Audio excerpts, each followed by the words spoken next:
আজি ভাৰতৰ প্ৰাক্তন ৰাষ্ট্ৰপতি ডক্টৰ সৰ্বপল্লী ৰাধাকৃষ্ণনৰ জন্মদিন আৰু সেই উপলক্ষে মই তেখেতক শ্ৰদ্ধাৰে কৰিছোঁ আৰু লগতে ভাৰতৰ সকলো শিক্ষাগুৰুসকলে মোৰ ফালৰ পৰা প্ৰণিপাত জনাইছোঁ। আজি মোৰ বাবে বুলি নহয়, আচলতে আমাৰ সমগ্ৰ যোৰহাটবাসীৰ কাৰণে এটা সুখবৰ।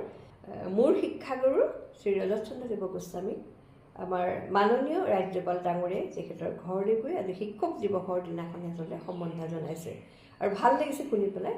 আৰু যিহেতু মই যিখন স্কুলত পঢ়িছিলোঁ সেইখন স্কুলৰ তেখেত প্ৰধান শিক্ষক আছিল আৰু তেখেতে ৰাষ্ট্ৰীয় পুৰস্কাৰ পাবলৈ সক্ষম হৈছিল।